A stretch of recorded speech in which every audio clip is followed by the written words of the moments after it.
melainkan membaca. Nah, di sini sudah ada struktur teks eksposisi. Ada berapa struktur teks eksposisi itu? Ada berapa? Ada 3. Yang pertama ada tesis,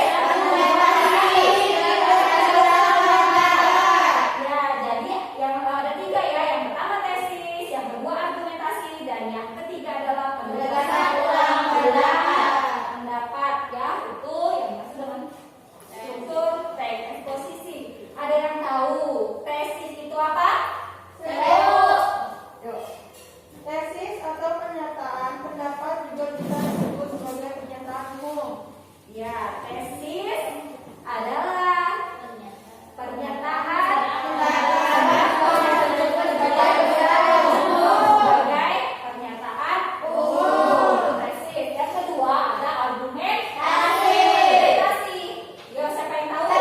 Baca. Pada bagian argumentasi, penulis menyajikan alasan berupa bukti-bukti yang dapat mendukung tesis yang disampaikan. Ya, argumentasi adalah pada bagian argumentasi penulisan menyajikan alasan berupa bukti-bukti yang dapat mendukung tesis yang akan disampaikan. Nah, yang ketiga ada penegasan ulang pendapat. Ada yang tahu? Yuk. Penegasan ulang pendapat, bagian ini berisi penguatan atau penegasan tesis yang telah disampaikan oleh penulis di bagian awal. Ya, penegasan ulang pendapat bagian ini berisi penguatan atau penegasan tesis yang telah disampaikan oleh penulis di bagian awal. Nah, ya, jadi struktur itu ada 3 ya, ada tesis, argumentasi, dan penegasan ulang pendapat. Ya, betul. Terus yang ke, nah di sini kita akan belajar tentang ciri-ciri teks eksposisi adalah sebagai berikut. Jadi ciri-ciri teks eksposisi itu ada 6 ya.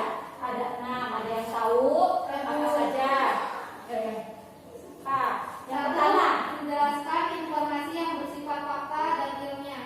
ya. Yang kedua yang tahu? Menggunakan gaya informasi yang bersifat persuasif atau mengajak. Ya, yang ketiga? Menggunakan bahasa dan kata baku. Yang keempat? Menyampaikan secara lugas dan jelas. Yang kelima? Ya, penyampaian secara lugas dan jelas. Yang keenam? Isi teks tidak memihak atau tidak memaksakan kemauan penulis. Iya, pintar-pintar ya kelas ini dan aktif-aktif sekali. Begitu ibu tanya saya bu, berarti kalian sangat aktif ya. Jadi ciri-ciri teks eksposisi itu ada 6 ya. Menjelaskan informasi yang bersifat fakta dan ilmiah. Yang kedua menggunakan gaya informasi yang bersifat persuasif dan mengajak. Yang ketiga menggunakan bahasa dan kata baku ya. Kata baku. Yang keempat adalah menggunakan kata kerja relasional. Yang kelima ada penyampaian secara lugas dan jelas ya. Yang keenam ada isi teks tidak memihak, tidak memaksakan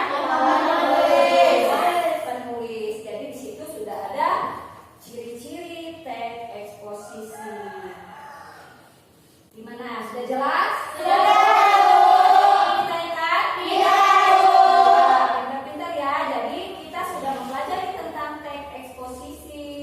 Di situ sudah ada tujuan, ya, pengertian eksposisi itu apa, terus eksposisi itu apa, dan ciri-ciri teks eksposisi adalah sebagai berikut. Jadi ada 6 ya.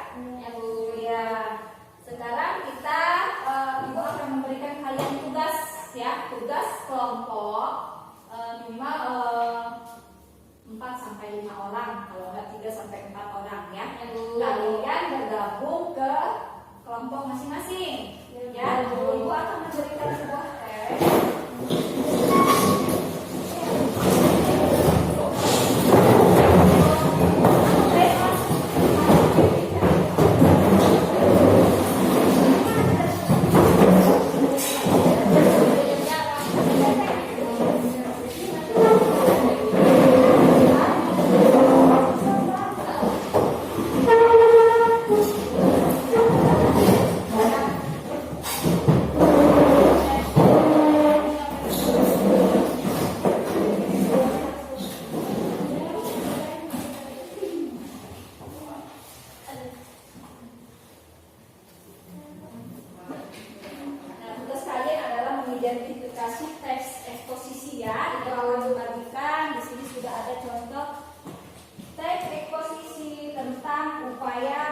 melestarikan lingkungan hidup.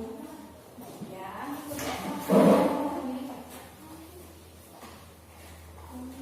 kalian baca dulu. Ibu kasih waktu 10 menit, cukup tidak? Cukup. 10 menit kalian mengerjakan tugas itu. Kalian identifikasi dari teks yang sudah ibu berikan. Di situ ada upaya melestarikan lingkungan hidup, ya. Jadi kalian identifikasi, kalian baca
lingkungan hidup yang terjadi di tanah air adalah hasil dari suatu pergeseran pemahaman manusia tentang alam.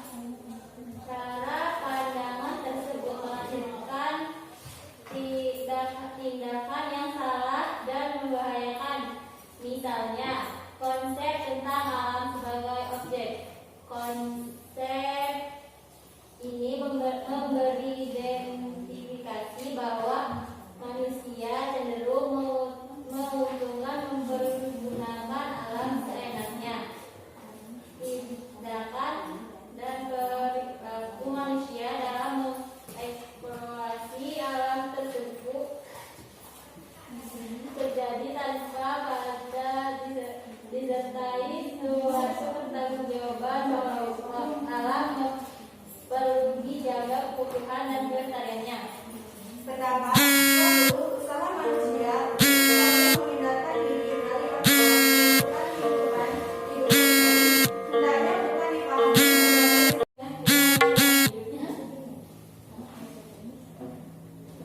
Sudah, Bu? Iya. Sudah?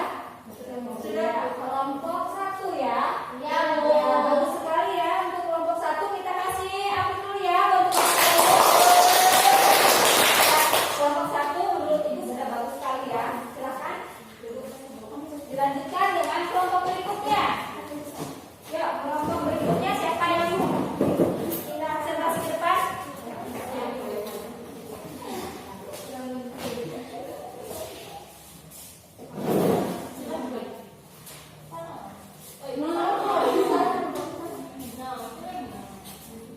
Kami di sini akan menjelaskan kalimat fakta dan kalimat opini dari permasalahan seputar lingkungan hidup selalu terdengarkan.